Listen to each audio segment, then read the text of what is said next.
Sveiki visi, toliau tęsiu savo pokalbį. Ir šiandien aš truputėlį sugrįšiu atgal, nei kad pasakojau praeitame video filmuke. Tai čia mano bus toks etapas iki susipažinimo su Audre.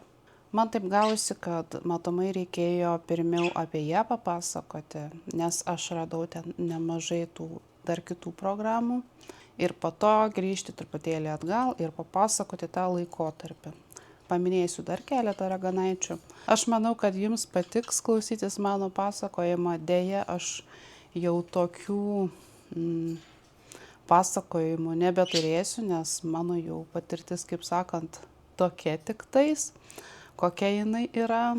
Bet aš manau, tęsiu savo tuos pokalbius ir kalbėsiu tai apie energijas, apie dar ką nors sugalvosiu iš tikrųjų. Tai sugrįžtame ties ta vieta, kai aš uždarau duris Irmai ir jos draugui tam raganiui, atskrendu į Ameriką ir kaip aš pradedu tvarkyti su savimi, kas su manim darosi.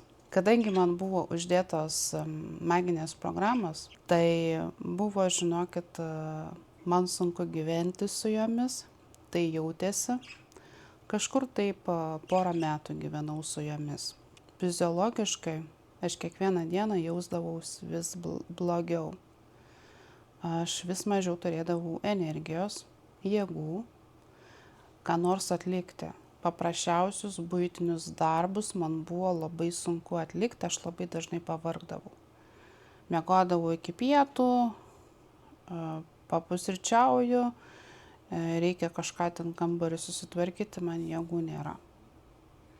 Bet žinoma, aš tą laikotarpį kažkaip tai gyvenau, vis tiek save stumiau į priekį, reikėjo tuos dalykus atlikti. Labai buvo dažnos energetinės atakos, praktiškai kiekvieną dieną aš jas jausdavau. Kaip tos energetinės atakos jaučiasi? Va čia yra man kaip ir sunku nupasakoti, bet aš pabandysiu. Galite įsivaizduoti, kad jūs daužo su pripūstais balionais. Toksai jausmas, kad jūs kažkas skrieja. Dažniausiai aš jausdavau ties galvą ir skrandį. Būtent man toks būdavo nežymus kaip ir smūgio jausmas trečiojo čakroje. Ten, kur skrandis yra kažkur taip. Tas saulės rezginys vadinamas, ne? Man skrandis stodavo. Po šitų atakų man skrandis stodavo. Pradėdavo galvą skaudėti iki tokio kaip ir migreninio galvos skausmo. Būdavo toks jausmas, kad kažkas tai man tą galvą spaudžia iš visų pusių. Suimtų labai smarkiai ir spaustų.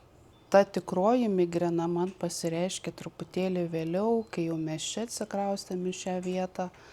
Aš pirmą kartą gyvenime ir pamačiau, kokia jinai yra. Man anksčiau nuo pat vaikystės užeidavo toks kaip ūminis migrenos priepuolis su aura. Kas nežino, apie ką kalbu, kas ta aura yra, tai užeina toks raibuliavimas akise nuo vieno kampo, einantis palaipsniui į kitą kampą.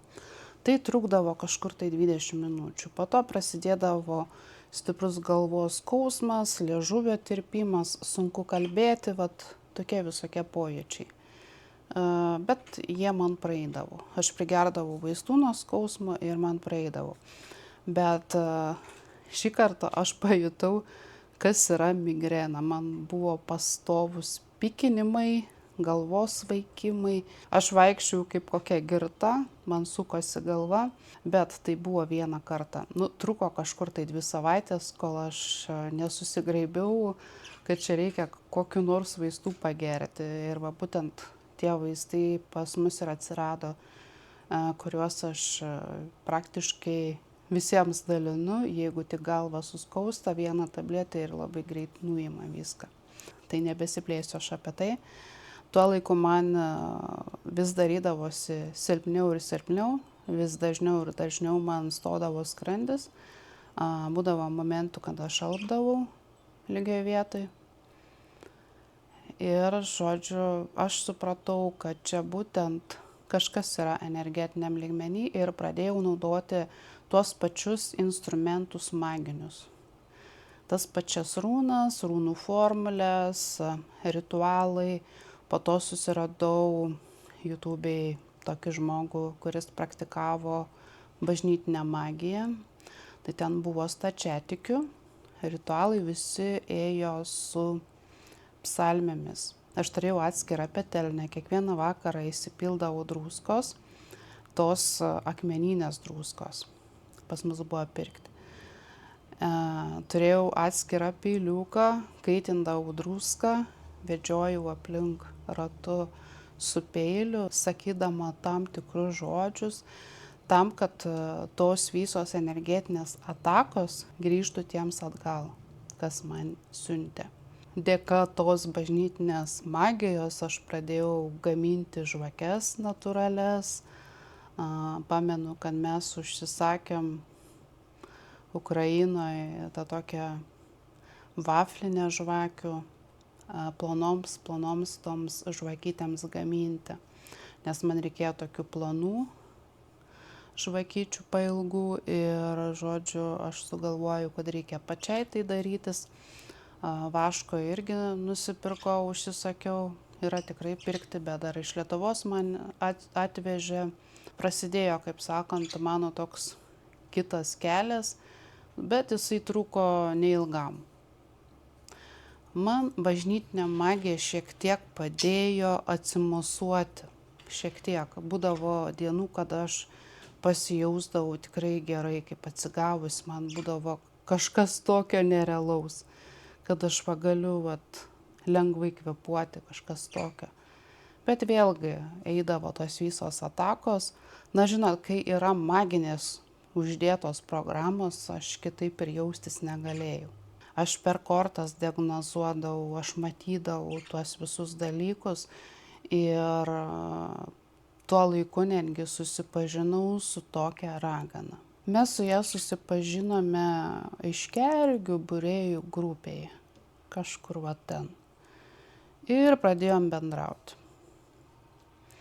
Tiesiog dalinomės informaciją, kažkas tokio, potyriais. Jinai buvo tokia pradedančioji ragana, bet tamsi. Jinai man papasakojo dar tokių dalykų, kad aš būčiau atsargi grupėje komentuodama. Nes ten yra kai kurios raganos, kurios ant naujokių ypatingai treniruojasi. Joms ten reikalinga praktika ir, žodžiu, tu būk atsargi ir taip toliau. Ir per ją aš sužinojau tą truputėlį tamsią tų raganų pusę, ką jos veikia. Jinai ten praktiškai apie kiekvieną iš jų, tokią stipresnę raganą, kuri turėjo demoniškus pajungimus, kuri buvo šeimoje ne pirmoji, tarkim, jos tėvas buvo irgi raganius stiprus, turintis demonišką pajungimą. Kai kurios ten raganos taip pat astralu keliaudavo, apie ką jums aš pasakojau praeitame video filmuke apie šitą raganių. Žinot, aš tai išgirdus truputėlį pasidariau atsargi ir su šita ragana. Jos vardas Gita, jinai iš Anglijos ir jinai, žino, kad lig šiol užsiema juodą magiją. Aš dabar visai neseniai peržiūrėjau susirašinėjimą, pasirodo aš neištrynus. Ir man buvo pravartu, žinokit, perskaityti. Ne viską aš ten perskaičiau, ten, žinokit, labai mūsų susirašinėjimas buvo įnirtingas, daug prirašyta. Bet truputėlį tai praverčiu ir galvoju, kam aš neištryniu, kodėl aš tų kontaktus neištrinu. Kam aš taip tempiau. Ta prasme, jeigu mes pamirštam praeitį, mes turim trinti tuos kontaktus, nelaikyti. Tai galbūt todėl aš ir sugrįžau dabar antrą kartą ir jum pasakoju ir kaip ir pati mokinuosi ir jūs mokinu, kad reikia tvarkyti tą praeitį ir sutvarkom ir ištrinam. visus kontaktus, visus ryšius, jeigu mes nebebendraujam, kad nesitemptų ta, kaip sakant, gumutė, ta gija visa.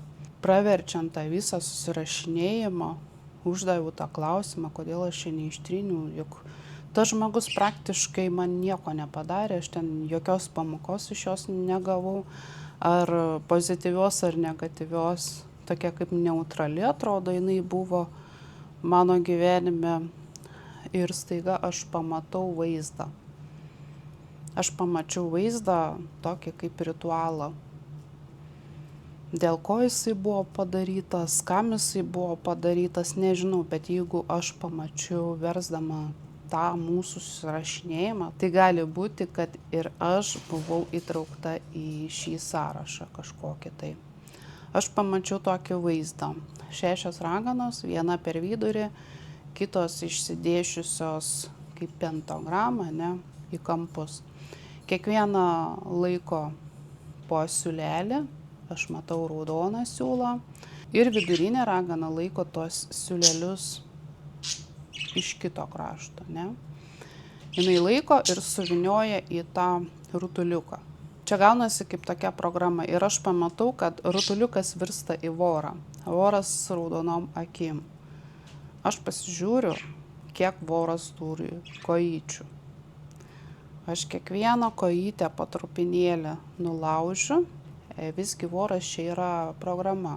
Ta prasme, jums tai pasakodama, mokinu, kaip jums dirbti energetiniam lygmenį, bet jūs turit būti tikras, kad jūs teisingai matot tą programą. Tai vat, tęsiu aš pasakojimą. Nugnebiu po kojytę, paragauju, man atrodo, kad skoniai nuo kiekvienos kojos yra skirtingi ir aš žiūriu, kas toliau bus. Ar kas nors keičiasi ar ne. Viskas, voro nebėra, jisai kaip ištirptų ir netgi tie siūlai kaip ištirptų. Į visas pusės išsiskirstytų kažkas tokio. Tai aš supratau, kad ši programa nebeveikianti. Kas dėl ko, kas darė, kokiu tikslu, jau nematau prasmės analizuoti. Aš pamačiau, aš tą šiuklę sutvarkiau. Po to dar pamačiau tokį kaip ir padarą, bet jisai jau buvo toks kaip neveiksnus, toksai visas kaip sulūžęs. Na žinot, kai būna senyvi žmonės, tokie su kuprite, labai jau susilenkę tokį klaustuką. Tarp kitko, mano baba ant senatvės labai susilenkė. Vos ne iki žemės, jinai tokia jau buvo. Tai va tokį padarėlį keistą, aš manau, kad ten buvo iš tų visų raguotų, kažkas tokio sulaužyto aš pamačiau.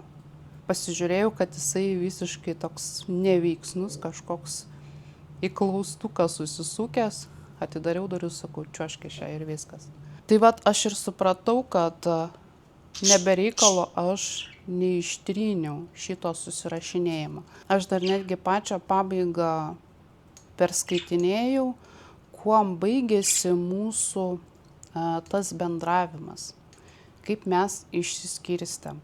Ir buvo taip, kad tuo laiku aš susipažinau su Audre. Tuo laiku aš pradėjau domėtis jau ir regresijos seansais. Ir Gita man pradėjo rašyti, kad kur tu dingus, tu kažkokia pasikeitus ir taip toliau. O Audrė pamatė drauguose, kad pas mane yra ragana. Ir jai jau buvo kaip ir kliūtis. Jinai gali jai maišyti. Jinai man net atsimenu tikrai, prisiminiau, kaip perskaitinėjau tas žinutes, jau buvau pamiršus. Jinai man kažką tokio ir pasakė, kad tau laikas peržiūrėti savo draugus ir kad yra raganų, kurios ten tau neypatingai gerą įtaką daro. Žinot, jinai gal tik tais padėjo man padėti tašką. Bet galvoju, gerai, aš ištrinsiu tą žmogų iš draugų, kad tu tik nematytum, o jeigu man reiks, aš su tą raganą toliau bendrausiu, su ta Gita, ta prasme, toliau bendrausiu, čia tik tais dėl tavo akių. Nors šiaip tai jau man buvo įtarimų dėl Gitos, nes žinojau, kad Gita bendrauja su labai stipriom raganom, kurios gali ateiti, šniukštinėti, nes jos gebėjo keliauti astralu. Man jau tokie buvo kabliukai. Jei ne Gitos reakcija, aš su ja būčiau toliau dar bendrausi. Bet jos buvo labai reakcija tokia audringa. Jinai kažkaip tai sureikšmino visą tą dalyką, kad tu iš draugų mane išmeti. Nu, žinot, man tai juokinga, aš tokių dalykų nesureikšminu. Bet yra tokių žmonių, kurie labai sureikšmina. Ir jinai užpyko ir, žodžiu, pradėjo visai prašyti, kad pasižiūrėk, ką tu komentuoji apie mane ir taip toliau. Kaip ir sakiau, man buvo jau tam tikrai įtarimai ir matomai aš jau daviau jai suprast, kad aš ne tokia kvaila, kaip tau atrodo. Ir gali būti, kad jinai irgi treniravosi ant manęs. Nes jinai tuo laiku jau mokinosi tos magijos, praktikavosi, pas ją ten šeimoje kažkokia ten sutartis, žodžiu, jinai pažadėtoji ragana buvo ir viskas. Ir taip gavosi, kad Audrė padarė man kaip ir neblogą paslaugą, išskyrė mane su ta ragana. Šiaip mes vis tiek anksčiau ar vėliau būtume išsiskirstę, nes aš jau ėjau kitu keliu. Aš jau užsigabinau ant regresijos. Ir aš jai netgi parašiau, kad aš suradau žmogų, su kuriuo turėsiu seansą. Jinai manęs paklausė, ar tai ne ši moteris. Jinai paminėjo tokią moterį. Sako, jinai tau dar kratinikus uždės, jeigu tu pas ją eisi. Sakau, ne, aš vyrą tokį susiradau. Tai apie vyrą truputėlį tą ir papasakosiu. Tai lietuvis. Aš praeitame video filmuke jums sakiau, kad jisai yra kvantinės magijos įkūrėjas Facebooko grupės. Taip pat YouTube turi kanalą. Aš dabar galvoju, kaip jisai vadinas, ar Malkinė, ar kažkas tokio, toks Gintaras. Aš manau, kad dalis iš žiūrinčių jį pažįsta. Neblogai jisai tikrai pasakoja apie tą kvantinę magiją. Žinios tikrai jo tokios neblogos, sakyčiau. Vertos dėmesio. Nieko aš prieš jį neturiu. Bet žinot, tai yra dar toks vienas dalykas. Ne jam regresijos seansus daryti. Taip, jisai pasakoja, viskas gerai, čia tam suvokimui, tokiam bendram visai neblogai jisai moka pasakoti. Bet regresijos seansui reikalingas žmogus, kuris nepriklausytų magijos egregorui. Jis dėja priklauso magijos egregorui, bet aš tuo laiku nelabai dar gaudžiausi apie tą visą reikalą, žinokit. Ir turėjau su juo vieną tą seansą, ten nežinau, ar ten pavadinčiau seansu, kai turiu su kuom lyginti, manau, kad ne. Man kažkaip tai ten nepatiko jo tas metodas. Dar ir ryšys pas mus striginėjo labai smarkiai, labai trūkčių buvo. Ir dar pasakė jis man, kad tau reikia ne vieno tokio seanso. Ten tikslas buvo nutraukinėti kontraktus su interferentais. Dar tuo laiku buvo interferentai. Aš po to seanso jaučiausi be jėgų.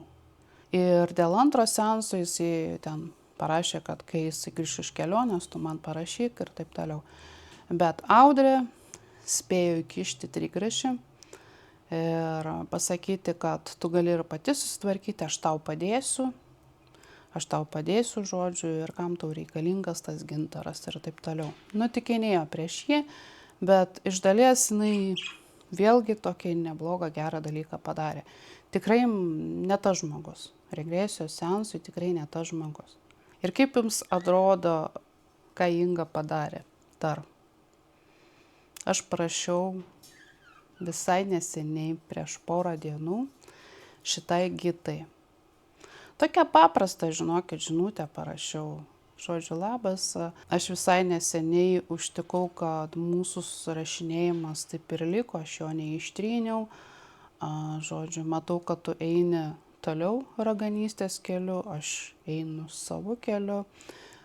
Ten, kas buvo praeity, buvo labai raganų prinarpliota, aš atnarpliojau ir viskas. Kažkas va tokio.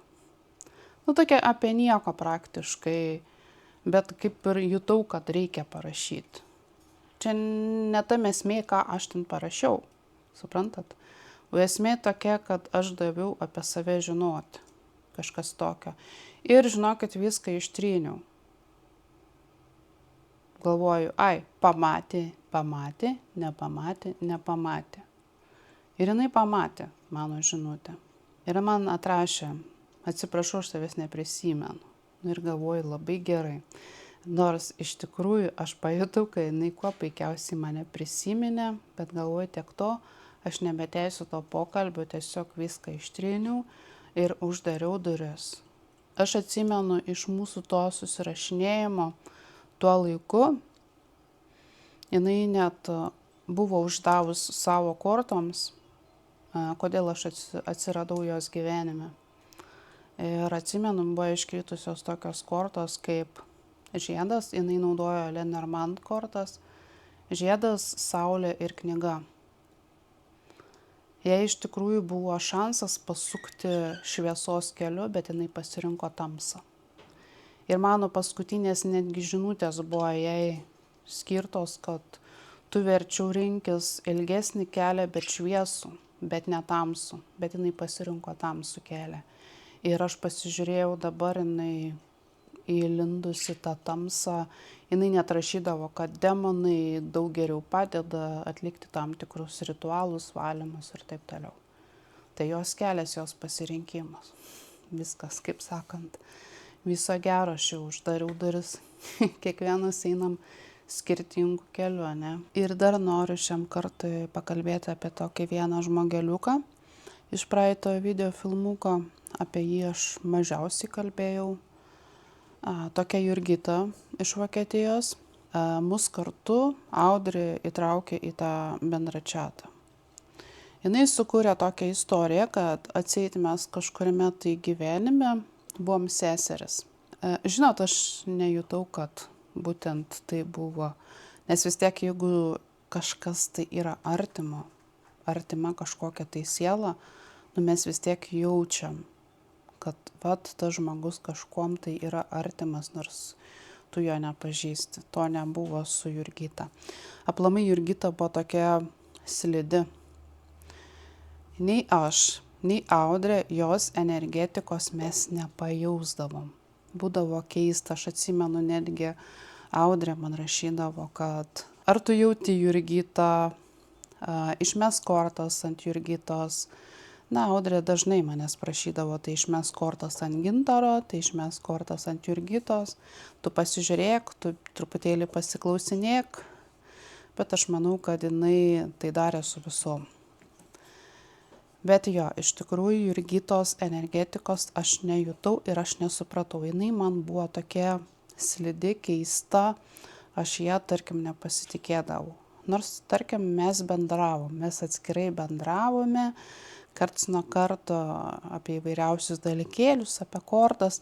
Jinai tokia būdavo kaip jaunas mėnulis. Pasirodo ir dingsta kažkas tokio. Ir paskutinį kartą, kada jinai man parašė, aš jau buvau po regresijos seanso, jinai žinojo, kad aš einu į regresijos seansą, pas ką einu, ir jinai su tokiu klausimu. Na, ar mes buvome tos seseris? Jai rūpėjo visgi tas dalykas. Ir aš pamelavau. Aš jai sukūriau kažkokią tai istoriją. Aš paėmiau savo tą fragmentą iš praeito gyvenimo, kurį mačiau regresijos seanso metu. Ir sukūriau jai kažkokią ten istoriją ir galvoju, kam aš tai padariau, kam aš čia meluoju jai, bet galvoju, kažkodėl aš tai darau ir vis tiek aš pamatysiu, kodėl aš tai padariau. Šiaip aš toks žmogus, kuris nemėgsta melo, nemėgsta aplamai meluoti, netgi smulkmenose nemėgstu meluoti. Pavyzdžiui, mano vyras mėgsta pagražinti viską. Aš negaliu šito pakęsti, bet tada kažkodėl aš jai tą istoriją sukūriau. Galvoju, tu turėkis. Ir žinokit, jinai dingo, su ta visa istorija dingo. Ir po kurio laiko matau YouTube'ai lietuvišką regresijos seansą, galvoju, pasižiūrėsiu. Ir kai pradėjau klausytis, išgirdau aš Jurgitos balsą. Aš jį atpažinau. Ten iš tikrųjų jinai visai kitų vardų. Bet kai aš išgirdau jos balsą, aš ją atpažinau, nes Jurgita man palikdavo balso žinutės. Aš tai ne, man reikėjo perlipti per save.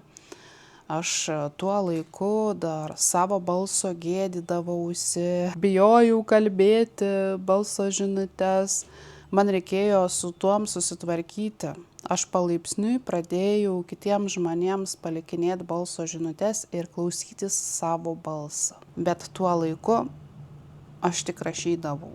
Nemokėjau išreikšti savo minčių sakydama. Ir jos buvo klaida, kad jinai man palikdavo balso žinutės. Jinai greičiausiai nesitikėjo, kad pamatysiu, užmatysiu. Jos dirba komandoje su kita mergina ir jos apsikeitusios vardais. Po kurio laiko, ne iš karto, aš vėl randu kažkokį tai regresijos seansą jos.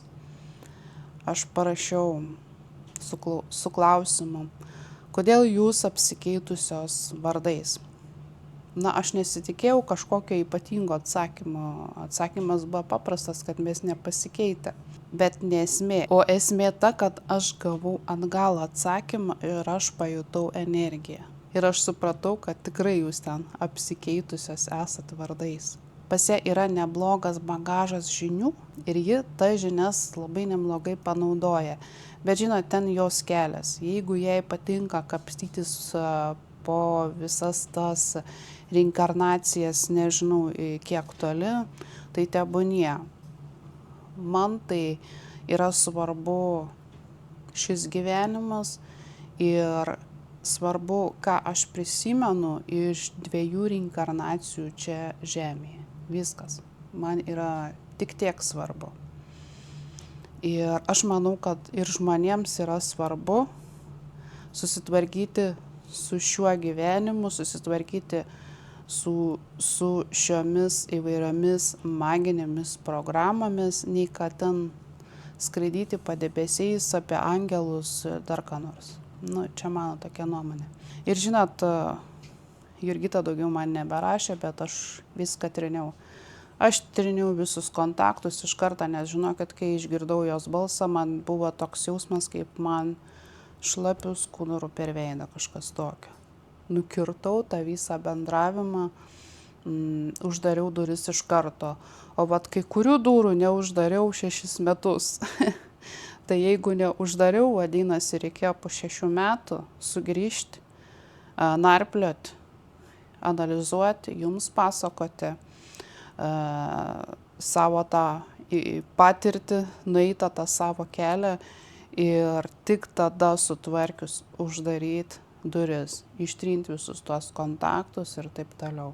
Tai mano patirtis ties tuom ir baigėsi. Kitame video filmuke aš dar kartą papasakosiu tą savo pasiruošimą regresijos seansui, nes aš manau, kad naujų žiūrovų vis daugėja ir truputėlį galbūt plačiau papasakosiu, kodėl yra tas svarbu atsisakyti magijos, atsisakyti įvairiausių tų praktikų, jei mes norim susitvarkyti savo energetiką. Na, apie patį seansą aš nemanau, kad aš pasakosiu. Galbūt reiks pagalvoti iš tikrųjų. Nes atsimenu, prieš porą metų šiek tiek pasakojau, tai galbūt ir šį kartą šiek tiek papasakosiu. Na, bus matyti iš tikrųjų. Reikia dagyventi iki to kito video filmuką. Galbūt ir prasuksiu ką nors. Tai vat. Na, o šiam kartui tiek. Ačiū už dėmesį. Jei turite klausimų, visados klauskite. Tikrai aš ne tas žmogus, kuris labai ten greit įsižeidžia. Rašykit savo nuomonę, viskas okei. Jeigu jums yra čia nesąmonė, viskas okei, jums nesąmonė.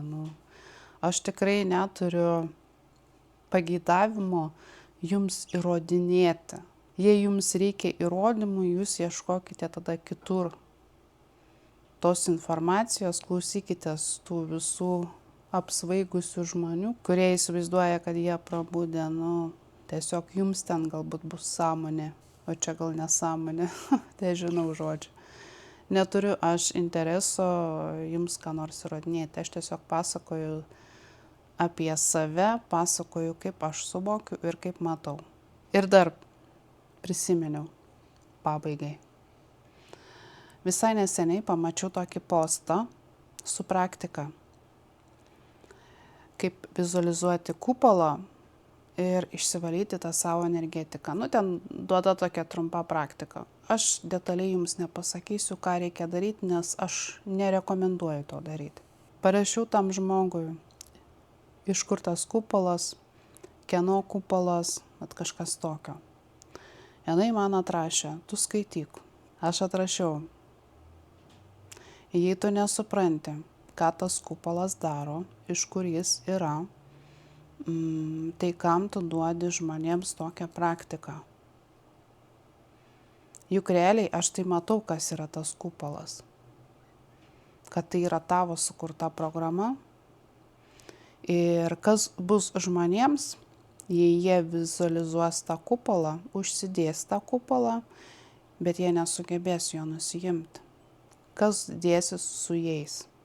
Kas darysis su jais? Jie vaikščios po kupolo, įsivaizduojat, tai žmogus save ribos. Tai vat kaip yra. Jūs atsargiai su tom visom raganom, kurios dalinasi nemokamai įvairiausiom praktikom. Aš jums esu davusi praktiką ir manau, kad dar kartą pakartosiu, kaip su savo energija dirbti, kaip valytis tą savo energetiką. O šiam kartui tiek. Iki.